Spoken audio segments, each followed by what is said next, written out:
Sarvebhyah Hritpurvaka Namaskaraha. Welcome to session 22 of Learn to Chant Shivananda Lahari. So we have completed 34 verses so far. We will continue from the 35th verse onwards in this class. Let us begin with Guru Vandanam.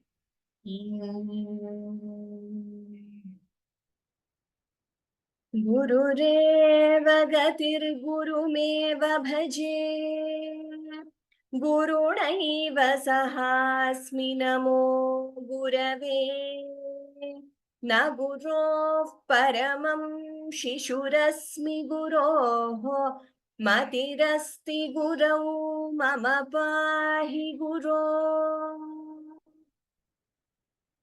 श्रुतिस्मृतिपुराणानामालयं करुणालयं Namami भगवत्पादशङ्करल्लोकशङ्करम् Saundaryalahari कर्त्रे सर्वमङ्गलदायिने शङ्कराचार्यवर्याय यतिराजाय ते नमः।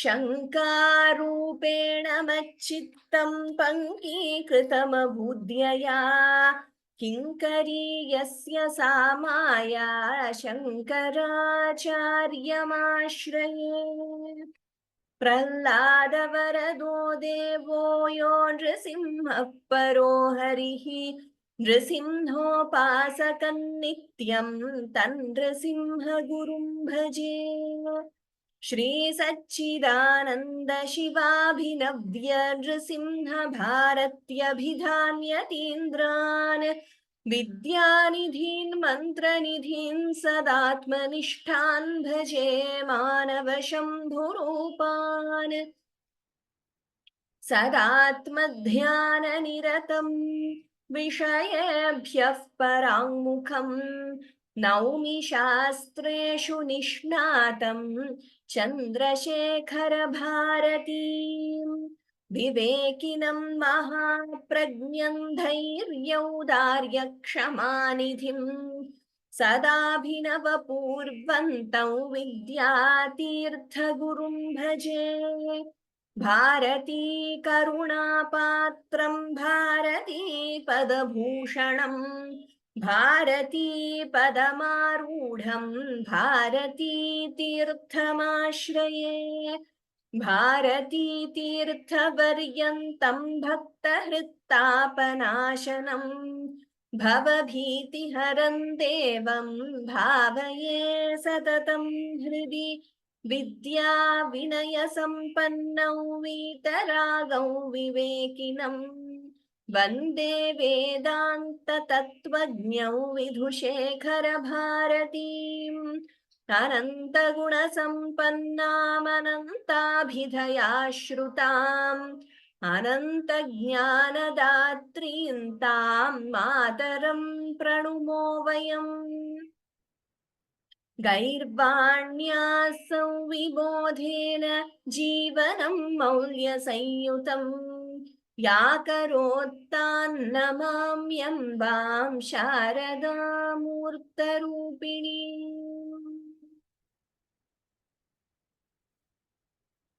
कलाभ्यां चूडालङ्कृत शशिकलाभ्यां निजतपः फलाभ्यां भक्तेषु प्रकटितफलाभ्यां भवतु मे शिवाभ्यामस्तोकत्रिभुवन शिवाभ्यां हृदि पुनर्भवाभ्यामानन्दस्फुरदनुभवाभ्यान्नदीयम्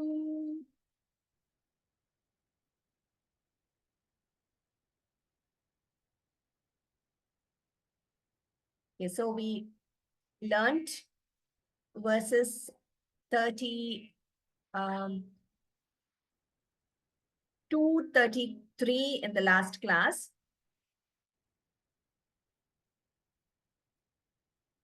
34 also. We learnt the 34th verse also. I'll just chant the verses we learnt in the last class once, and then we will proceed to learning the new verse today.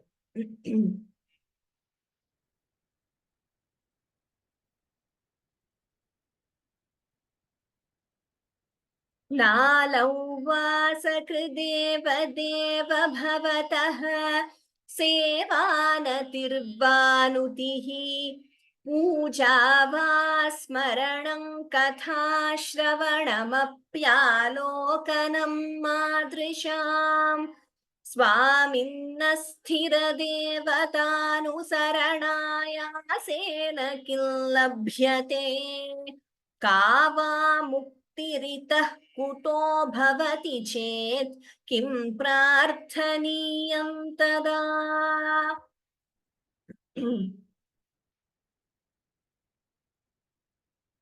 किं ब्रूमस्तव साहसं पशुपते कस्यास्ति शम्भो भवद्धैर्यं चेदृशमात्मनः स्थितिरियं चान्यैः कथं लभ्यते भ्रश्यद्देवगणं त्रसन्मुनिगणं नश्यत् प्रपञ्चलयम् पश्यन् निर्भय एक एव विहरति आनन्दसान्द्रो भवान्.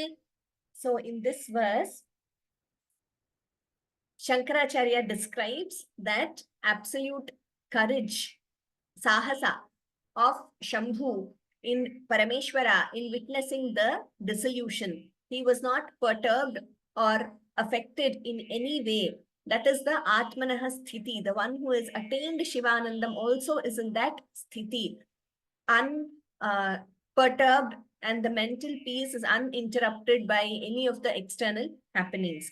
So even when the Devas, the groups of Devas and Rishis are very petrified, they're terrified at the dissolution, which is very ghora.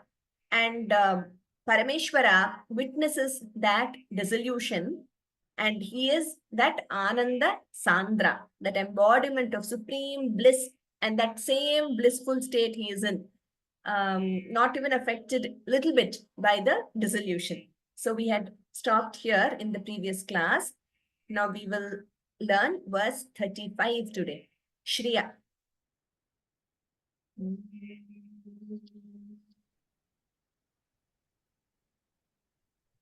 योगक्षेमधुरन्धरस्य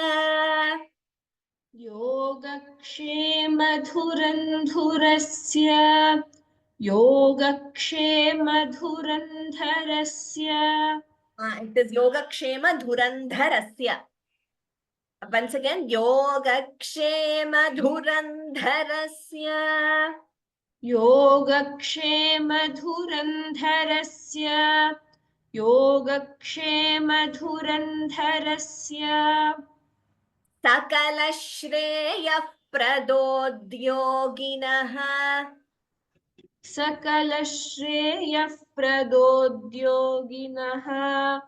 सकलश्रेयप्रदोद्योगिनः दृष्टा दृष्टमतोपदेशकृतिनः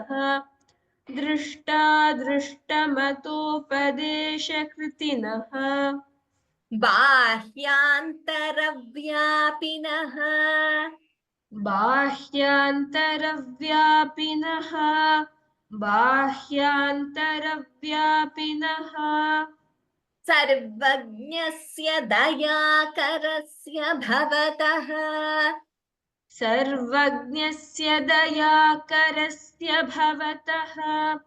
सर्वज्ञस्य दयाकरस्य भवतः किं वेदितव्यं मया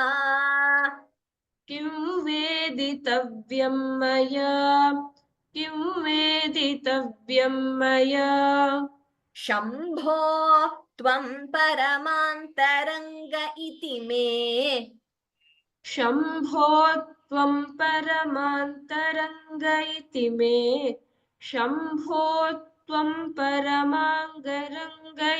मे चित्ते स्मराम्यन्वहम्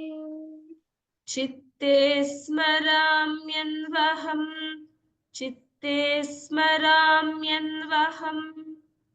उत्तमम्। योगक्षेम धुरन्धरस्य, please note the Mahapranas here. Dhu and dha, both are Mahapranas.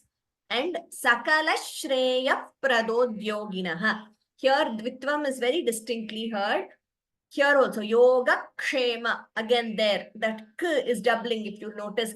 We don't say Yoga Kshema, we say Yoga Kshema. That K is very distinctly heard, the doubling, the Dvitvam sound. Yoga Kshema Dhurandharasya Sakala Shreya Pradodyoginaha. Sakala Shreya. We do not chant it as Sakala Shreya. Sakala Shreya. That is Dvitvam.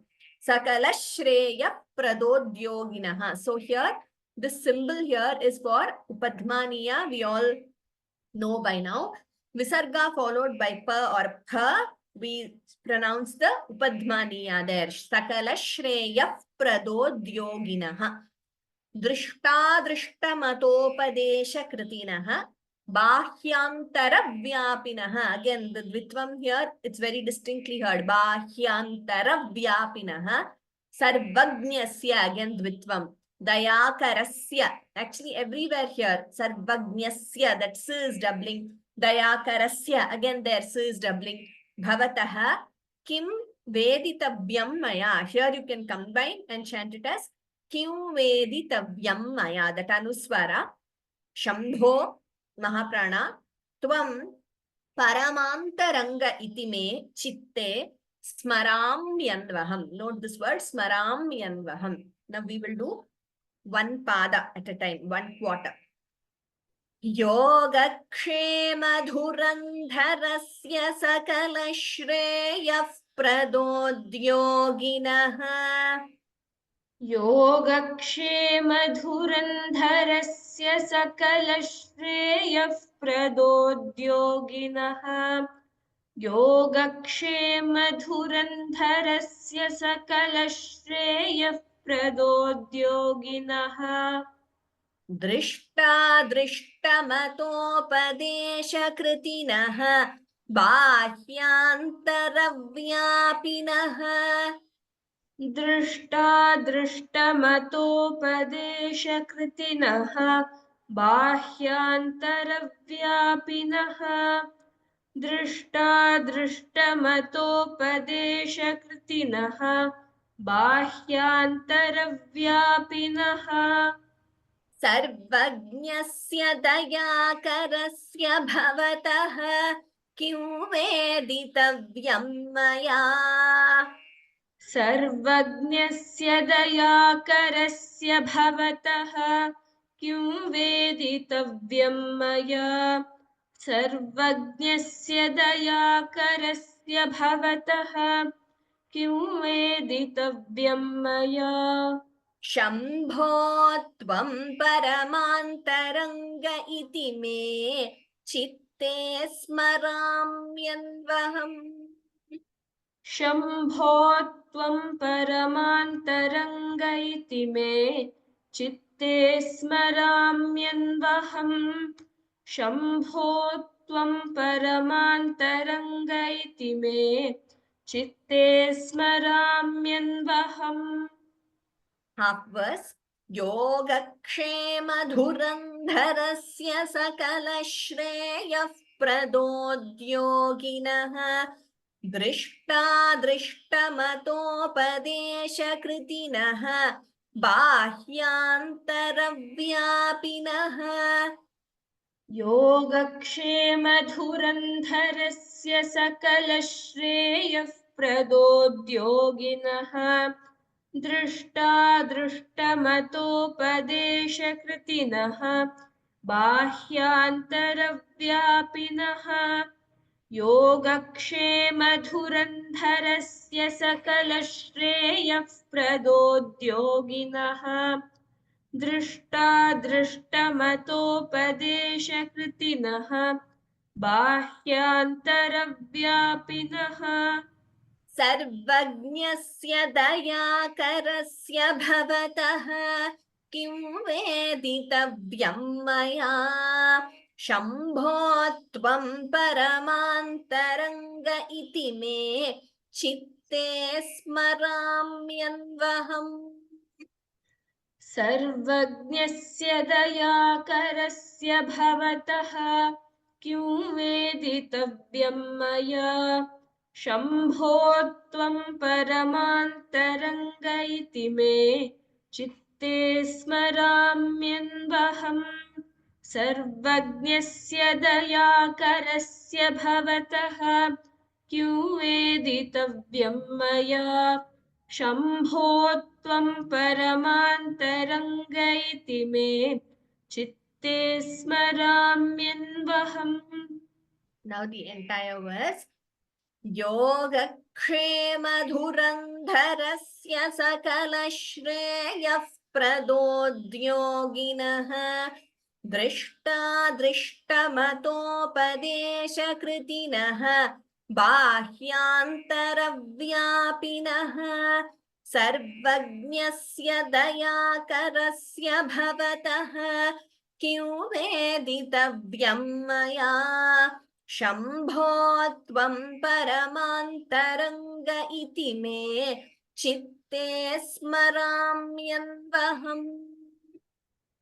योगक्षेमधुरन्धरस्य सकलश्रेयः प्रदोद्योगिनः दृष्टादृष्टमतोपदेशकृतिनः बाह्यान्तरव्यापिनः सर्वज्ञस्य दयाकरस्य भवतः किं वेदितव्यं मया शम्भो त्वं परमान्तरङ्ग इति मे चित्ते स्मराम्यन्वहम्।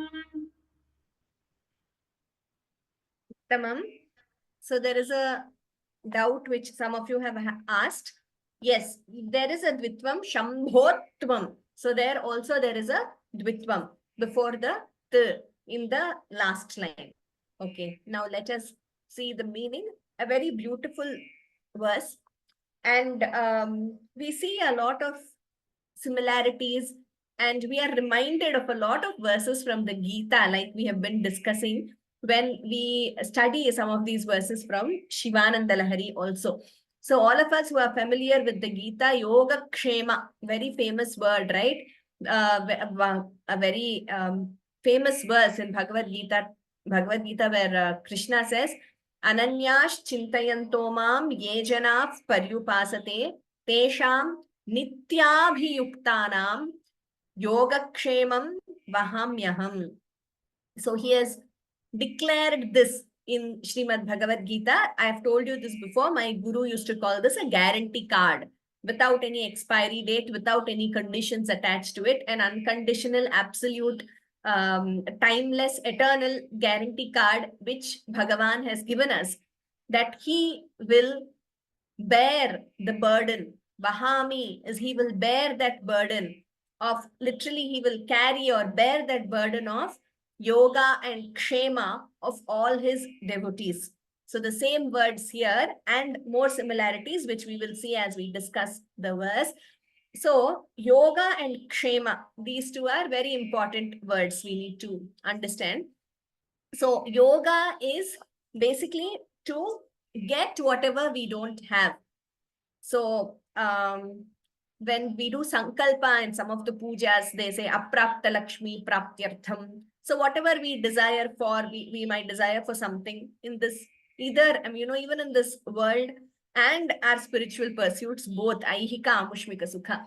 So whatever we don't have and we need, Bhagavan will bless us with that. So that is yoga. And kshema is to protect whatever we have. So it's not only just bestowing what we need, which we don't have with us right now, but also protecting what we have with us and what we need with us.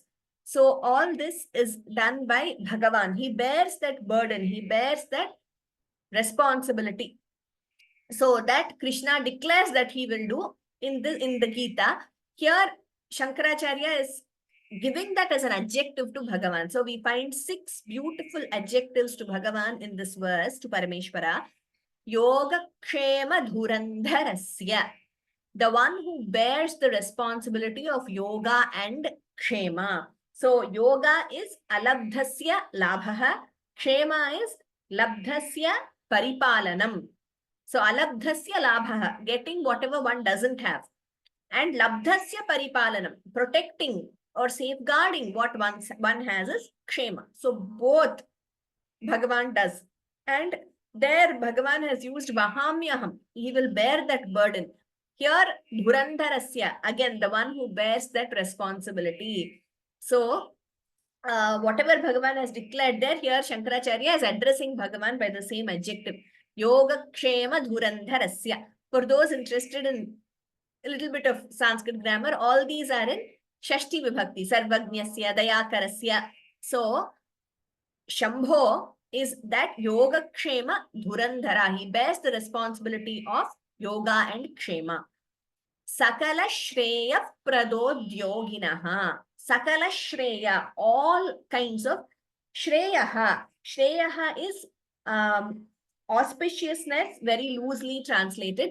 But in the Kathopanishad and in other places, we have a reference to Shreyas and Preyas, two concepts. Shreyaha is something which takes an individual towards Atmajnana and towards moksha, towards Shivanandam.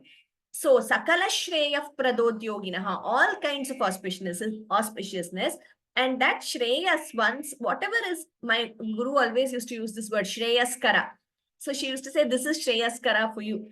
So, Shreyaskara means that which leads one in that path of ultimate knowledge towards Shivanandam, towards liberation, where you are not bound in this cycle of birth and death again.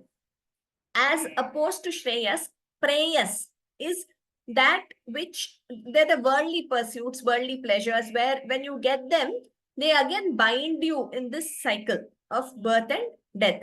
So, Bhagavan bestows you with that ultimate Shreyas, which leads to liberation. Sakala Shreya Pradodyoginaha, and that is what he eternally does. Udyoginaha, that is his work to do it. Drishta Drishta Matopadesha Kritinaha.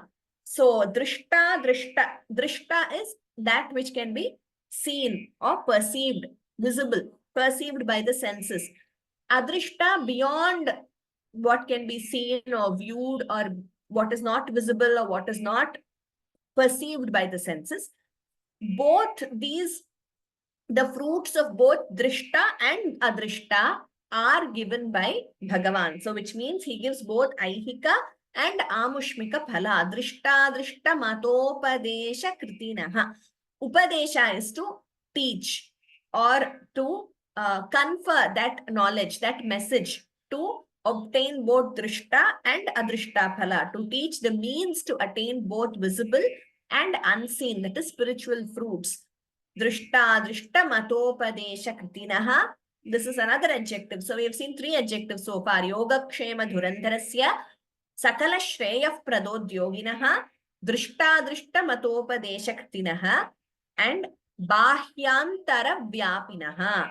The one who is pervading everywhere, Vyapi, who is all pervasive, where Bahya, outside, externally, and Antara, that is inside, internally. The one who pervades both outside and inside.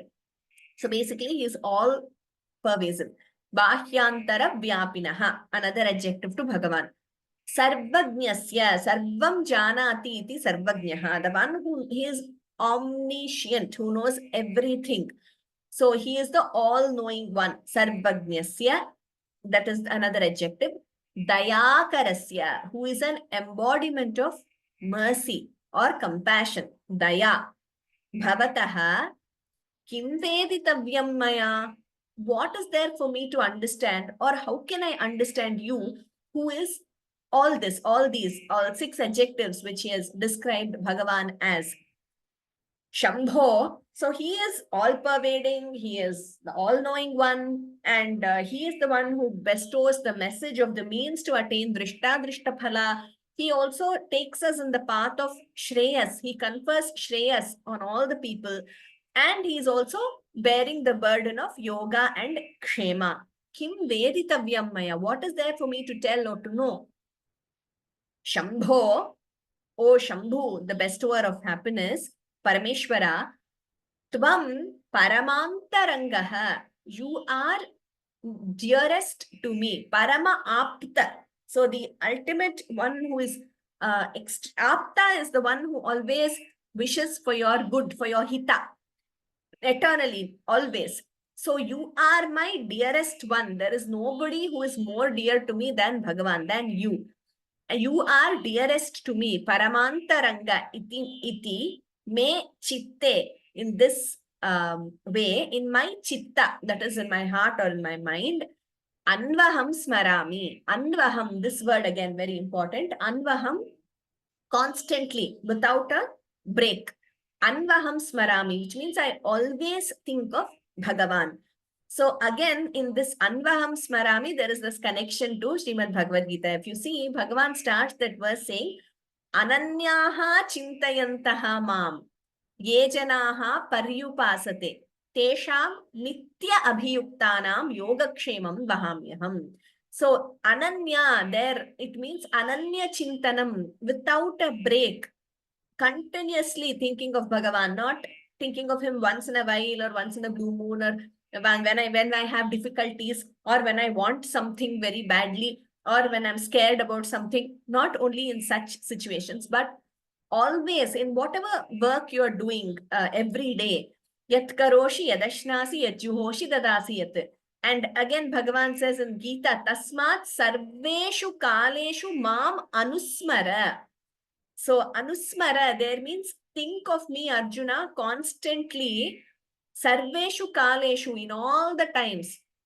Anusmara yudhyacha, and you do your duty. There, Arjuna's duty was to fight in the battle. So you whenever you're fighting in the battle, and whatever we are undertaking, our daily activities, always think, sarveshu kaleshu mam anusmara, think of me. That's what Bhagavan tells Arjuna. Mam anusmara yudhyacha. And this Ananya Chintana, Anusmaranam, he has mentioned 8th chapter. You come across 9th chapter in the Gita also. So here, Shankaracharya is very aptly using that word, Anvaham Smarami. I constantly think of you. So this verse has a lot of similarity to Ananyash Chintayantoma. There again, Ananyaha, always thinking of Bhagavan, the ones who do upasana to Bhagavan, always thinking of him. Nitya Abhiyuktanam, who are constantly thinking of Bhagavan and who are dwelling upon him. For such people, I bear their yoga and kshema. I bear the responsibility. So here Shankaracharya is saying, you are yoga kshema dhurandhara, O Parameshwara. What else is there for me to know about you? I only know that you are my Parama Apta. You are my Paramantaranga. You dwell in me and you are dearest to me. Iti me chitte anvaham smarami. I constantly think of you. My guru used to give this analogy of taila dharavat.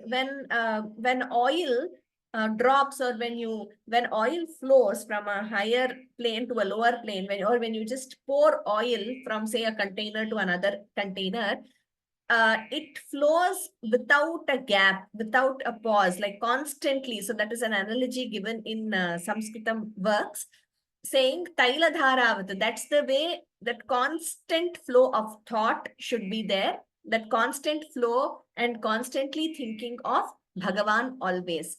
So that is the meaning of this verse. Now let us chant this verse once, or we'll read the meaning once.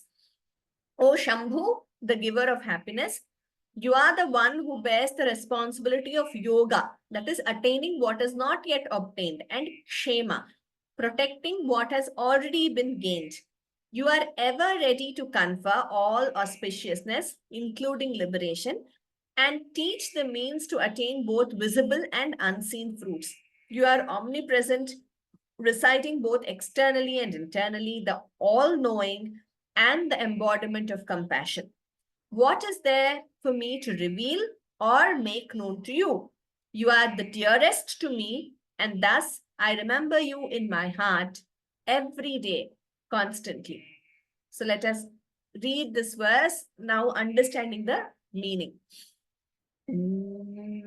योगक्षेम धुरन्धरस्य सकलश्रेयः प्रदोद्योगिनः दृष्टादृष्टमतोपदेशकृतिनः बाह्यान्तरव्यापिनः सर्वज्ञस्य दयाकरस्य भवतः किं वेदितव्यं मया शम्भो त्वं परमान्तरङ्ग इति मे चित्ते स्मराम्यन्वहम्.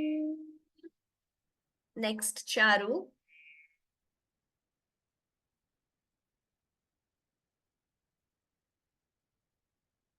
Charu, please.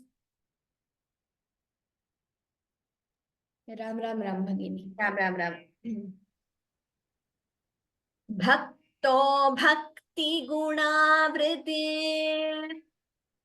भक्तो भक्ति गुणावृते भक्तो भक्ति गुणावृते मुदमृता पूर्णे प्रसन्ने मनः कुम्भे मुदमृता पूर्णे प्रसन्ने मनः कुम्भे मुदमृता पूर्णे प्रसन्ने मनः कुम्भे साम्ब तवाङ्घ्रिपल्लवयुगम् साम्ब तवाङ्घ्रिपल्लवयुगम् साम्ब तवाङ्घ्रिपल्लवयुगम् संस्थाप्य संवित्फलम् संस्थाप्य संवित्फलम् संस्थाप्य संवित्फलम्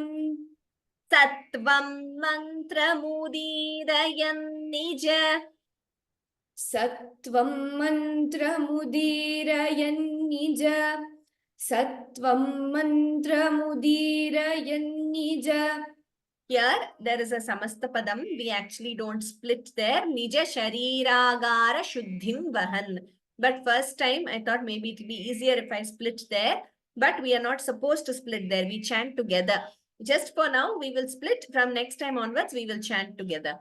Shariragara shuddhim vahan. शरीरागार शुद्धिं वहन् शरीरागार शुद्धिं वहन् पुण्याहं प्रकटीकरोमि रुचिरम् पुण्याहं प्रकटीकरोमि रुचिरम् पुण्याहं प्रकटीकरोमि रुचिरम् कल्याणमापादयन् कल्याणमापादयन् कल्याणमापादयन्. Please note, भक्तो भक्ति गुणावृते भ महाप्राणा मुदमृता पूर्णे. This word मुदमृता पूर्णे, there you should not chant it as Mudamrita. It is Amrita is the word there. So Amritam, Amritam, there is no Dvitvam there. It is not Amrutam. That's a very common, mistake. It's Amritam. Mudamrita Purne Prasanne Manah Kumbhe. So here it's a Samastapadam again. We should not split. So Manah Kumbhe. That is Visarga followed by Ka, Jihva Muliya, Manah Kumbhe, Samba, Tavangri Pallava Yugam. So Gha and Bha are Mahapranas. Samsthapya, Tha is Mahaprana. Samvit Phalam. Here also it should be Mahaprana. I will just highlight it for now. Samvit Phalam. Pha is Mahaprana there. Sorry, the highlight has been missed out. Sattvam mantra mudirayan nija shariragara shuddhim vahan. This entire one we chant together. Mantra mudirayan nija shariragara shuddhim till there. Then Anuswara followed by Va. We combine it. Shuddhim vahan. Punyaham prakati karomi ruchiram. Kalyanamaapadayan. Kalyana. Note the dvitvam there also. Kalyanamaapadayan. Now we will do one word, oh sorry, one pada at a time. Bhakto bhakti gunavrite mudamrita purne prasanne manah kumbhe. भक्तो भक्तिगुणावृते मुदमृता पूर्णे प्रसन्ने मनः कुम्भे भक्तो भक्तिगुणावृते मुदमृता पूर्णे प्रसन्ने मनः कुम्भे Sambatavanghripallavayugam samsthapya samvitphalam. साम्बतवाङ्घ्रिपल्लवयुगं संस्थाप्य संवित्फलम् साम्बतवाङ्घ्रिपल्लवयुगं संस्थाप्य संवित्फलम् Sattvam mantramudirayan nija shariragara shuddhyuvahan. सत्वं मन्त्रमुदीरयन् निज शरीरागारशुद्धिं वहन् सत्वं मन्त्रमुदीरयन् निज शरीरागारशुद्धिं वहन् पुण्याहं प्रकटीकरोमि रुचिरं कल्याणमापादयन्. पुण्याहं प्रकटीकरोमि रुचिरं कल्याणमापादयन् पुण्याहं प्रकटीकरोमि रुचिरं कल्याणमापादयन् भक्तो भक्तिगुणावृते मुदमृता पूर्णे प्रसन्ने मनः कुम्भे साम्बतवाङ्घ्रिपल्लवयुगं संस्थाप्य संवित्फलम्.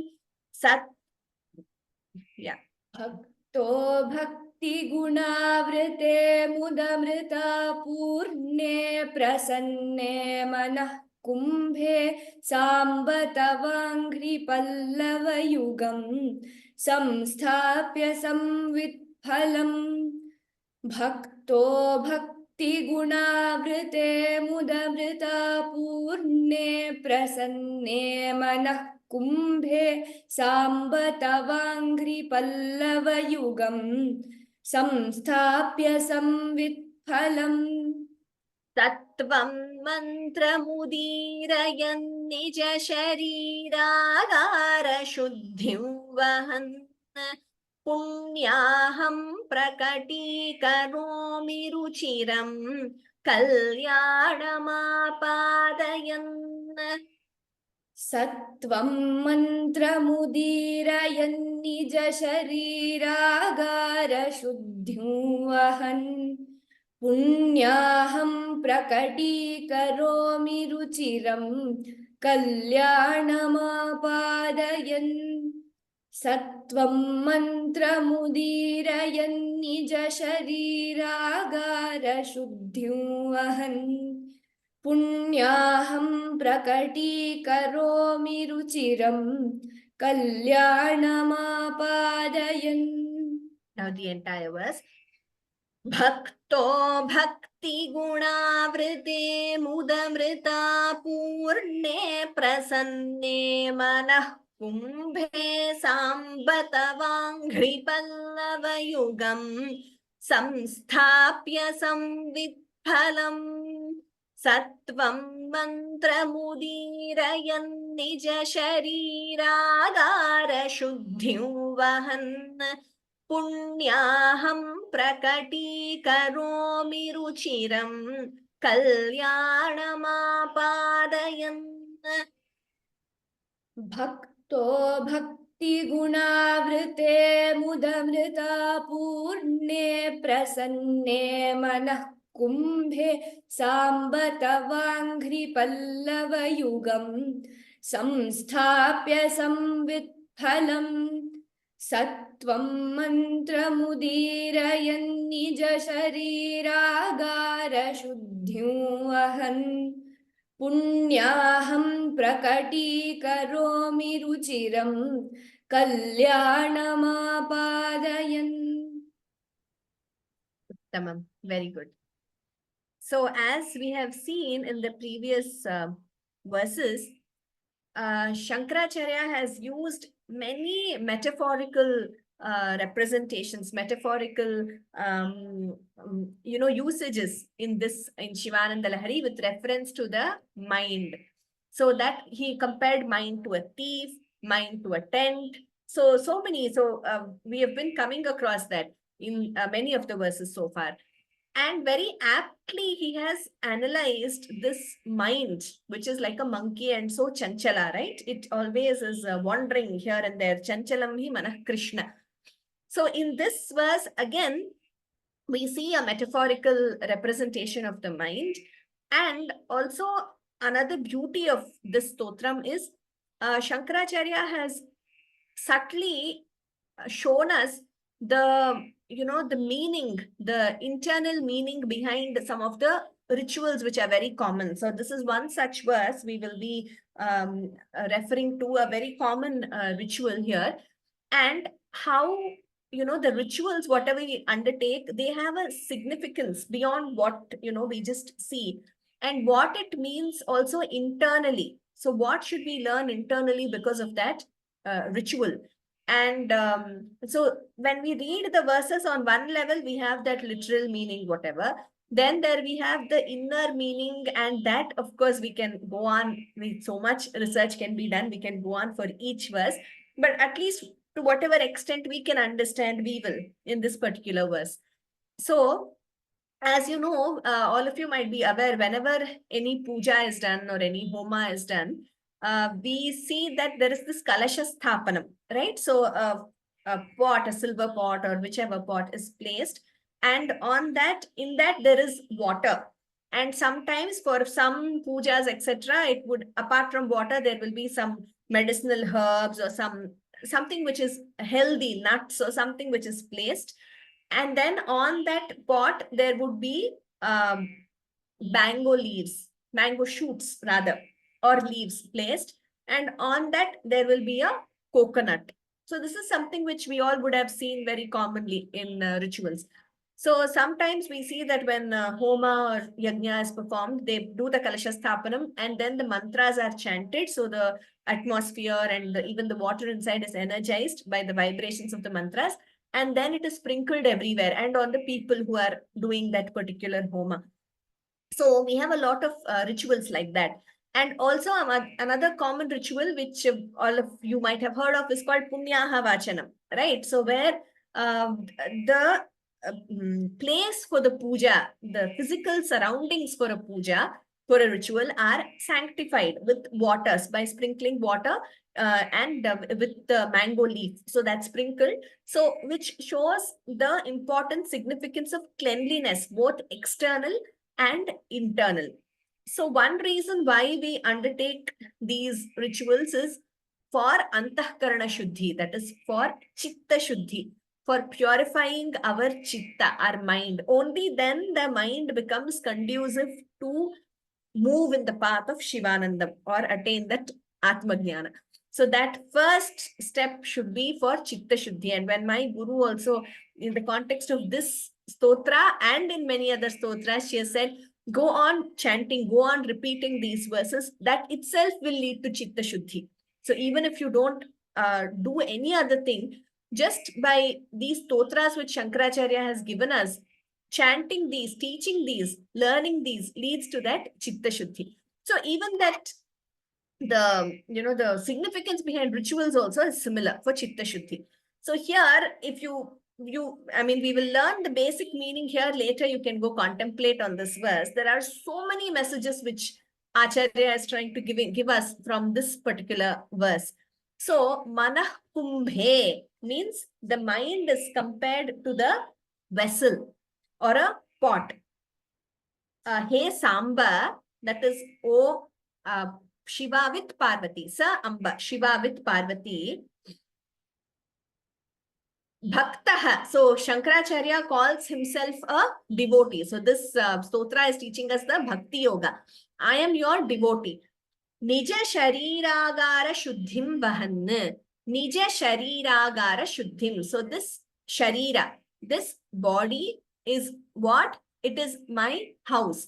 So this is also, as we know, this is the body is the house in which Paramatma dwells. So we have to keep this mind, this body very clean. So Nija Shariragara Shuddhim Vahan. That is to attain that purity of this body of mine, which is a house. Ruchiram Kalyanam Apadayan. Ruchiram means pleasing. Kalyanam Apadayan. Kalyanam is something which is Mangalakara. Shivam, which is auspiciousness. So bringing auspiciousness. Bhakti Gunavrite Mudamrita Purne Prasanne Manah Kumbhe. So all these are adjectives to the Manaha, to the mind. How is the mind? It is in the form of a pot. So here the visual description, the metaphorical description of the mind is, it's in the form of a pot. And what is it bound by? Bhakti Gunavrite. The pot is bound, or rather it is tied with the thread of bhakti. Again, if you have seen pujas, doesn't this remind you where, you know, that kalasha, they tie a lot of these threads around the kalasha. We have seen that. So here Shankaracharya is saying the mind itself is the kalasha. The mind itself is that vessel. And what are those threads tied around the vessel, which is the mind? They are the threads of bhakti. And Mudamrita Purne. And the mind is filled, that particular mind vessel or the kalasha of the mind is filled with Amritam. That is the Jalam. Now, Amritam is also an adjective for Jalam. It's also that nectar of bliss. Mudamrita Purne. So that nectar of bliss. So what is this bliss? That is Shivanandam. That is what we are learning. Even in the previous verses we have seen. So the mind is that kalasha, a vessel, and it is bound, or rather tied with the threads of bhakti or devotion, and that mind vessel is filled with the bliss or amritam of Shivanandam. And how is such a mind? Prasanne. It is very pure and clear. So when you have the chitta shuddhi, the mind is very pure and clear. Sanmanushya Manoyatha, like Valmiki tells one of his students, Bharadwaja, in one of the first few verses of Ramayanam.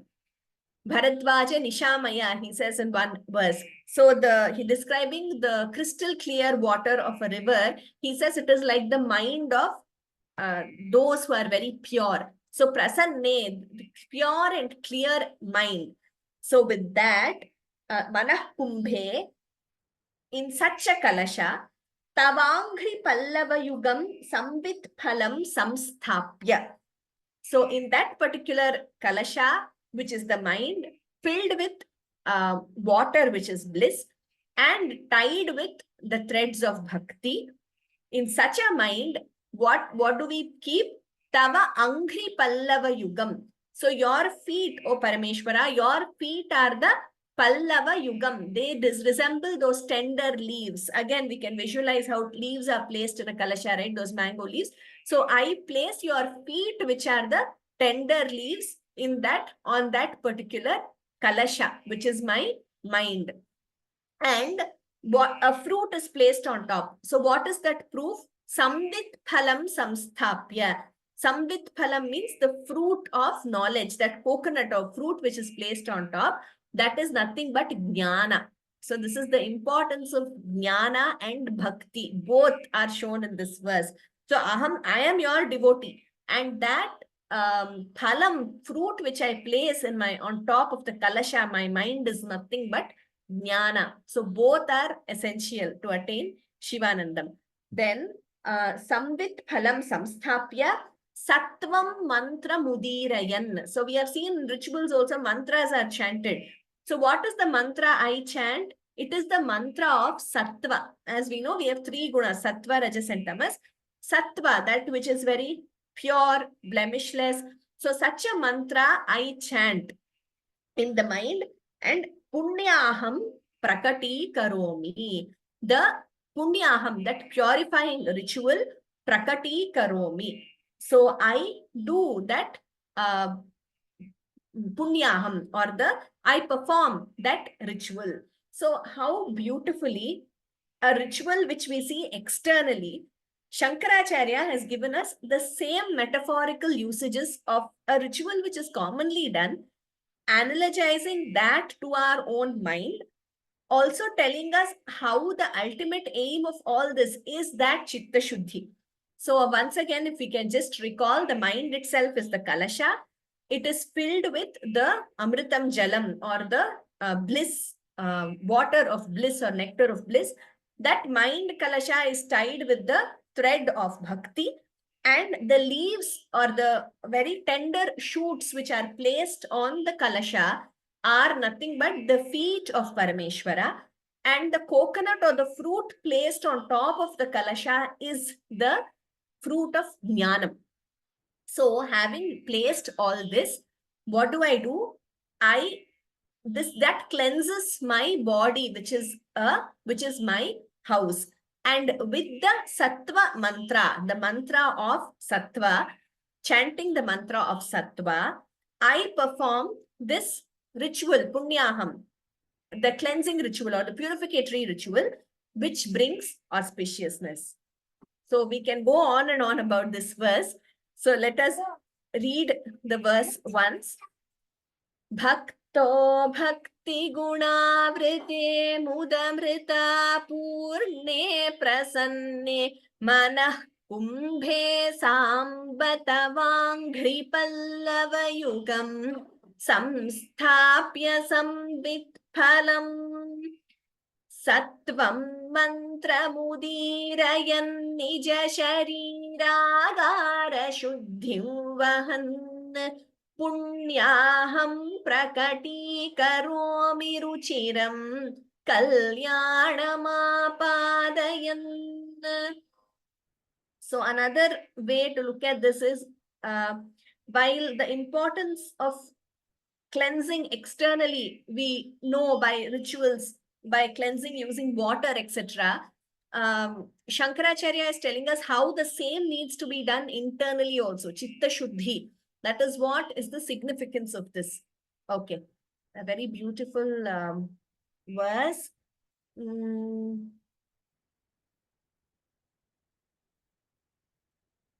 Okay, thank you. We have many messages.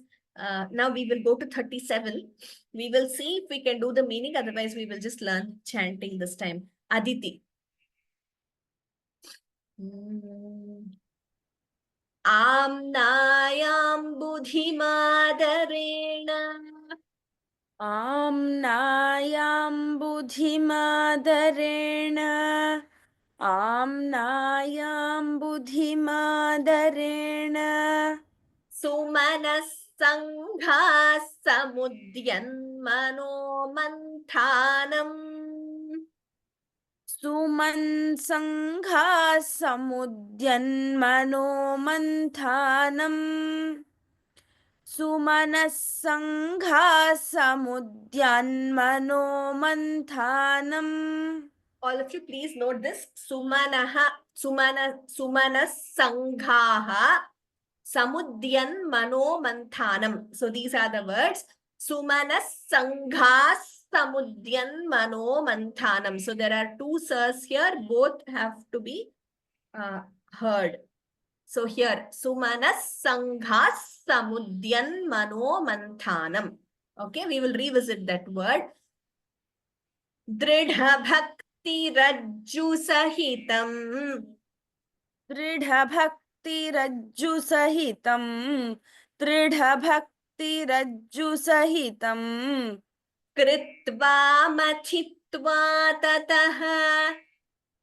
Kritva mathitva tataha. Kritva mathitva tataha. सोमं कल्पतरुं सुपर्वसुरभिम् सोमं कल्पतरुं सुपर्वसुरभिम् सोमं कल्पतरुं सुपर्वसुरभिम् चिन्तामणिं धीमताम् चिन्तामणिं धीमतां चिन्तामणिं धीमताम् नित्यानन्दसुधाम् नित्यानन्दसुधां नित्यानन्दसुधाम् निरन्तररमा सौभाग्यमातन्वते निरन्तररमा सौभाग्यमातन्वते निरन्तररमा सौभाग्यमातन्वते आम्नायां बुद्धिमादरेण धी is mahaprana. This word please note carefully. Sumanas sanghas samudyan mano manthanam.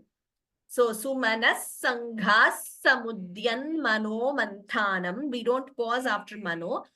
Manthanam and dridha bhakti. When you combine manthanan dridha bhakti rajju sahitam kritva mathitva tatah. Thi is mahaprana. Somam kalpatarum. Combining somam kalpatarum suparva surabhim mahaprana. Chintamanим धीमताम combining चिंतामणिं धीमताम Nityanand Sudham निरंतर again combining Nityanand सुधान निरंतर रमा सौभाग्य मातन्वते. Okay, we will complete learning chanting this verse today. आम्नायां बुद्धिमादरेण सुमनः संघाः समुद्यन्मनो मन्थानम् आम्नायां बुद्धिमादरेण सुमनः संघाः समुद्यन्मनो मन्थानम् आम्नायां बुद्धिमादरेण सुमनः संघाः समुद्यन्मनो मन्थानम् दृढभक्तिरज्जु सहितं कृत्वा मथित्वा ततः दृढभक्तिरज्जुसहितं कृत्वा मथित्वा ततः दृढभक्तिरज्जुसहितं कृत्वा मथित्वा ततः सोमं कल्पतरुं सुपर्वसुरभिं चिन्तामणिं धीमताम् सोमं कल्पतरुं सुपर्वसुरभिं चिन्तामणिं धीमताम् सोमं कल्पतरुं सुपर्वसुरभिं चिन्तामणिं धीमताम् नित्यानंद सुधान् निरंतर रमा सौभाग्यमातन्वते नित्यानन्दसुधान्निरन्तररमा सौभाग्यमातन्वते नित्यानन्दसुधान्निरन्तररमा सौभाग्यमातन्वते आम्नायां बुद्धिमादरेण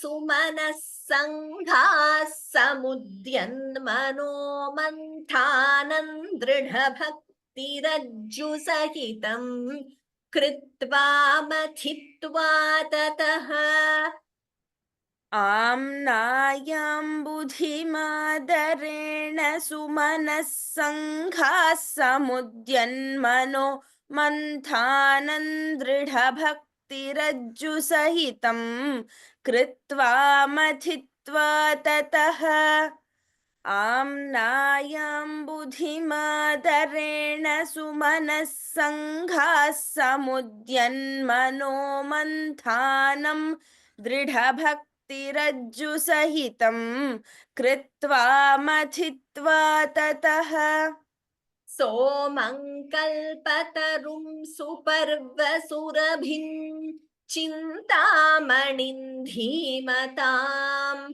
नित्यानन्दसुधान् निरन्तररमा सौभाग्यमातन्वते सोमङ्कल्पतरुं सुपर्वसुरभिं चिन्तामणिं धीमतां नित्यानन्दसुधान्निरन्तररमा सौभाग्यमातन्वते सोमङ्कल्पतरुं सुपर्वसुरभिं चिन्तामणिं धीमतां नित्यानन्दसुधान्निरन्तररमा सौभाग्यमातन्वते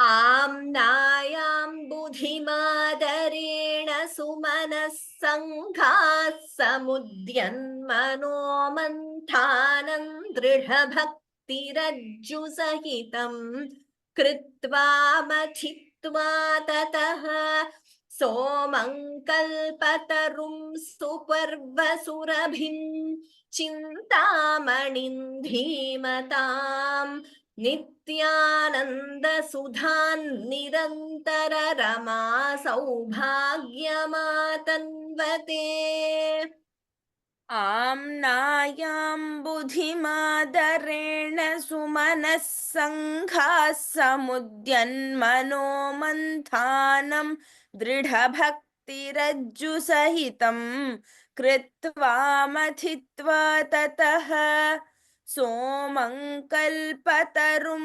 सुपर्वसुरभिं चिन्तामणिं धीमतां नित्यानन्दसुधान्निरन्तररमा सौभाग्यमातन्वते उत्तमम्. Thank you, Aditi, Charu, Shriya. So let us conclude as usual with Shanti Mantraha. Sarve bhavantu sukhinah, sarve santu niramayah, sarve bhadrani pashyantu, ma kaschid dukkha bhag bhavet. ॐ शान्ति शान्ति शान्तिः. नमः सर्वेभ्यः. राम राम राम. धन्यवादाः. आगामि शनिवासरे पुनर्मिलामः. राम राम राम.